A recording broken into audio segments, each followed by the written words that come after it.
Casey, and I am one of the sleep expert. I'm not sure if there are a couple others of us in the group, but I am one of, if not the sleep expert in Doc and Doula. So today, with the holidays coming up, if you celebrate Halloween, Halloween is right around the corner.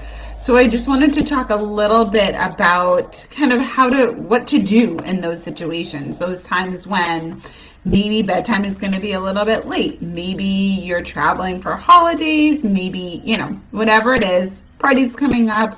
I just want you to have some information to feel good about your child's sleep schedule, sleep situation, so you can kind of go forward into these events feeling good about it and not stressing or worrying that participating in some fun family activities is going to completely throw off your entire sleep schedule. So it's really hard for me to do kind of a sweeping overall general rule for everyone because every child is different, every family is different, the ages of your children are different, so it can be really hard to just have one like hard and fast rule. So this is just going to go through kind of some like situations and scenarios that could come up and how I believe to best kind of handle them.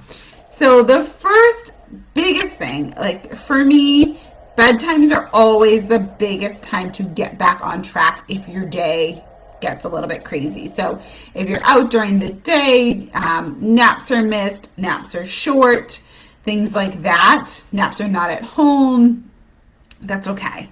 That's life. These things happen. I want you to be able to get out and enjoy yourselves and do these fun things. But bedtime is really the time that, like, if I have to say I'm strict about anything, like it would be you want bedtime to be on track, at least within a half an hour of when they typically would be going to bed. So this could mean you had a really long day, your little one didn't get to nap at all.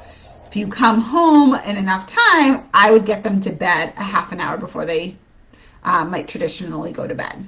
On the flip side of that, say they did have some opportunities to sleep during the day and you know you're going to be out a little bit later, you can push that bedtime back by half an hour. I have that half an hour rule because you still want their body clocks to be set to that particular bedtime, where you don't want bedtime one night to be at 6, next night at 8, next night at 7 o'clock. That's just too all over the place, so their circadian rhythm is never going to be able to set and their body clock's not going to know what time am I going to go to bed tonight. It's totally unpredictable.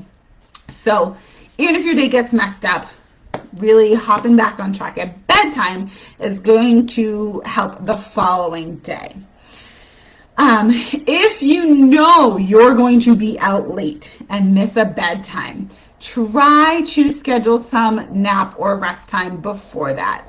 If your child is of an age that they're no longer napping, like 3 or older, try to get some kind of nap or rest or something in, knowing you're going to be out late. Because if they don't get that opportunity to rest during the day and you have a late bedtime, things could easily fall apart and it could take really long for them to fall asleep, or they could wake up often at night. So if you know you're going to be late for bedtime, you know there's no way you're going to be home, you have particular plans to be out late, try to replace some of that sleep somewhere during the day.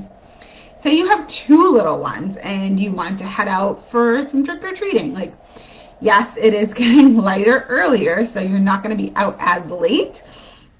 But with those different ages, it can be hard to know what to do. So there's a couple options. If you have a child that's really young and they're not going to even notice that trick-or-treating is happening, you could either keep them home with another parent, spouse, caregiver, whoever, or you could bring them, but just know, okay, this is what time you generally would go to sleep. Maybe I can like put you in the carrier, stroller, or whatever a little bit early, have this be your bedtime, so then when we do get home, I can easily transfer you to your bassinet crib, whatever it is. Make sure before you go out, like you do a little bit of a bedtime routine so they know that, okay, sleep is coming unexpected. Once you do get home, you won't have to replicate a bedtime routine to get them down. I'm just trying to think of other things I wrote in my notes. Making sure that if you are going out with your little one, that is like carrier or stroller aged, that's not really into trick-or-treating, that they're bundled appropriately for sleep. You want to make sure that they have kind of whatever you would put them in to sleep in. But then if you need to add some extra layers, like it depends on what they're in. If they're in a car seat, then no, you're not going to add a coat or anything like that. But if they're in a stroller or in a carrier, maybe you wrap a blanket around you. You can add another layer on top of the regular jammies that they're wearing, just so you're not having to do a full costume change, a full clothing change once you get home and do try to transition them into their crib.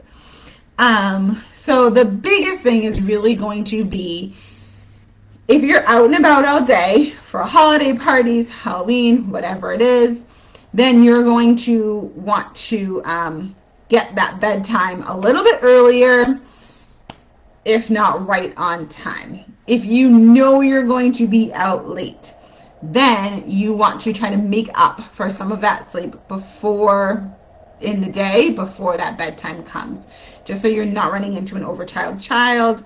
How enjoyable are parties and activities if your child is tired and cranky and miserable? Not very at all. So if you have any questions about a specific situation, you will be driving far away, you know you'll be out until 10 o'clock, you know whatever it is, and you have a question, feel free to either pop it in the comments or send me a direct message. I am more than happy to help you with your individual situation. Have a wonderful rest of your week, and I will see you all soon.